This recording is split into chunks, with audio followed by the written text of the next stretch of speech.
जय Hind guys, what's up. I hope सब बढ़िया होगा, सब अच्छे से पढ़ रहे होंगे। थोड़ा बहुत डर लग रहा है, एकदम कॉमन है। ठीक है। अभी आज का वीडियो ना फुल प्रूफ सोल्यूशन है कि भैया लॉ में आता तो है क्या करना है, बट ना आंसर का लेंथ कैसे बढ़ाएं समझ नहीं आ रहा। सिंपल सा बात है। जब भी अपने आंसर को स्टार्ट करूं तो एक इंट्रोडक्शन लिखूं। अब जैसे कि इंट्रोडक्शन में कैसा वर्ड्स यूज करना है, इन द ये नहीं कि एक लाइन रट के चल गए और सारा आंसर वैसे ही लिख रहे हैं, नहीं। In the context of current legal framework, इस तरीके से आंसर को स्टार्ट करो। या फिर according to prevailing legal standards, ऐसे स्टार्ट करो। या फिर अंडर द प्रोविजंस ऑफ, मानो इंडियन कॉन्ट्रैक्ट एक्ट, ऐसे स्टार्ट करो। ये अपन कब करेंगे भैया? अरे जब तुमको सेक्शन याद नहीं है।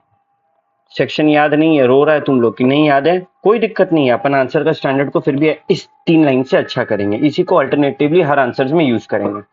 सेक्शन पता है? Very good. As per section of act ऐसे करके लिख दो, है ना। As per section 27 of Indian contract act ऐसे करके आंसर को लिख दो। अगर केस लॉज भी याद है, ओ भाई साहब वेरी गुड, केस लॉ को कोट कर दो। जैसे कि in the case of, for example, Balfour versus Balfour, the court held that, इस तरीके से अपना आंसर लिख दो। ये जो पार्ट है, ये अपन इंट्रो में यूज करते हैं। फिर आया कि लीगल प्रिंसिपल को भी तो एक्सप्लेन करना होता भैया, है ना। अब जैसे कि फॉर एग्जांपल, मानो हम लोग एक्सप्लेन कर रहे कॉन्सेप्ट है जिसका नाम है कि लिफ्टिंग ऑफ कॉर्पोरेट व्हील, तो हम लोग उसको कैसे करेंगे? The principle of lifting of corporate wheel, या फिर the doctrine of lifting of the corporate wheel dictates that, इस तरीके से। या फिर it is well established doctrine that corporate wheel is lifted in following situations. ठीक है। या फिर लीगल प्रेसिडेंट सजेस्ट दैट, ये सब कब हम लोग को यूज करना है? जब अपना ना कोई ऐसे लॉ वगैरह बना हुआ है और उस लॉ को हम लोग बॉडी में यूज कर सकते हैं।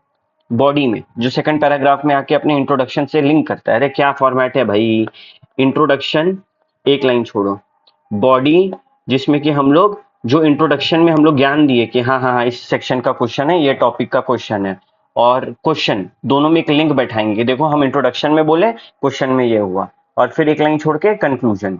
भैया मेरे को ये दो नहीं आ रहा बट कंक्लूजन आता है, 1 मार्क्स मिल जाएगा। भैया मेरा इंट्रो से ये बॉडी कंक्लूजन गलत है, 1 मार्क्स मिल जाएगा, अगर इस तरीके से आंसर को लिखेगा तो। सिंपल सा बात। उसके बाद फिर से बॉडी, अब जब हम लोग कंक्लूजन पे उतरेंगे, ठीक है, तो कंक्लूजन अलग अलग टाइप का होता है। Given in the facts of the case, अच्छा ये कंक्लूजन नहीं, ये पहले अपना हो गया, ये भी बॉडी का हिस्सा है। बॉडी को और एक्सप्लेन कैसे करना? भैया देखिए ना, बात ऐसा है कि हमको कोई लीगल डॉक्ट्रिन वगैरह याद है नहीं, हम मोटा मोटी ऊपर से पढ़े हैं, कुछ ऐसा हमको भारी इंग्लिश आ नहीं रहा है, तो ये वर्ड यूज करना जब सेकंड पैराग्राफ में आएगा बॉडी में। Given the facts of the case that, इस तरीके से। या फिर कंसिडरिंग द सर्कमस्टेंसेस प्रेजेंटेड, या फिर based on the evidences prove, ये इंट्रोडक्शन के बाद वाला पैराग्राफ है, सेकंड पैराग्राफ। फिर अपन कहाँ आते हैं? फॉर एग्जाम्पल तुमको समझ नहीं आ रहा आंसर क्या होगा, या फिर तुमसे क्वेश्चन पूछता है कि व्हाट इज योर ओपिनियन, ऐसे करके बहुत बार क्वेश्चन बोलता है कि तुम्हारा ओपिनियन में आंसर क्या होना चाहिए, तो ऐसे बोलना, in my professional opinion it is. अब तुम कुछ थोड़ा डाउट में है कि हम क्या आंसर लिखे, तो 2 आंसर लिख दो। अरे मानो वैलिड है इनवैलिड है, तुमको समझ नहीं आ रहा है क्या करना है, अरे तो भाई क्या होगा, दोनों लिख दो।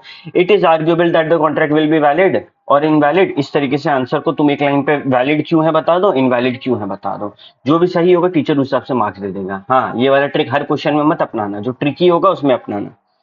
फिर अगेन जब हम लोग आंसर्स देते हैं, अब तुमसे बोला कि ये क्वेश्चन था, जब मांगेगा ओपिनियन, क्वेश्चन मांग सकता है ओपिनियन, क्वेश्चन बोल सकता है सॉल्यूशंस दो, क्वेश्चन बोल सकता है इम्प्लीकेशंस बताओ, ठीक है, क्वेश्चन बोल सकता है कंपेयर करो, क्वेश्चन बोल सकता है आउटकम दो। ये सब वर्ड अपने को पकड़ना है कि क्वेश्चन मांगा क्या है, ठीक है, और फिर कंक्लूजन में अकॉर्डिंगली लिखना है। तो अगर क्वेश्चन बोला सोल्यूशन बताओ, तो कैसे बताएंगे?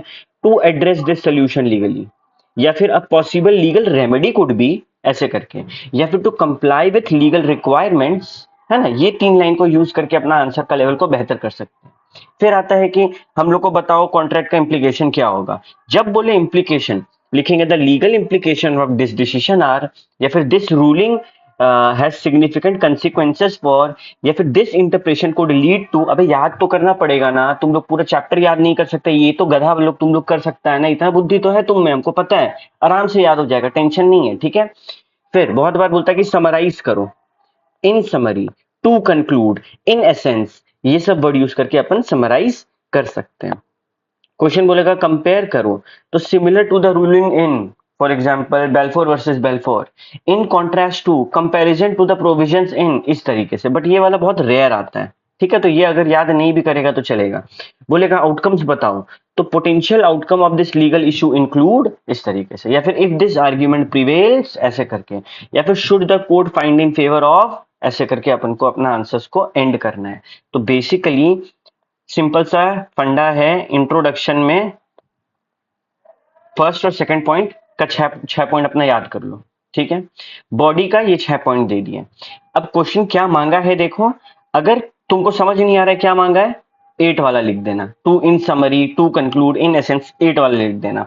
बट तुम वर्ड देखा, ओपिनियन, सोल्यूशन, इम्प्लीकेशन, आउटकम, तो भाई दिमाग से ये तीनों में से, मतलब तीन तीन है ना, 1 2 3 1 2 3 ऐसे करके है ना, इसमें से कोई एक लाइन को उठाना, ताकि तुम लोग का आंसर का लेंथ बढ़े, तुम लोग को ये डर ना हो कि मेरा आंसर छोटा है, ठीक है। ओके, और कोई भी दिक्कत है ना भाई, मेरे को फटाक से कमेंट में बोल, एग्जाम से पहले उसका सोल्यूशन दे देंगे। बाकी डिस्क्रिप्शन में लिंक है, टेलीग्राम पे पर्सनली मदद दे देंगे अगर हेल्प चाहिए होगा तो, ठीक है। All the very best guys.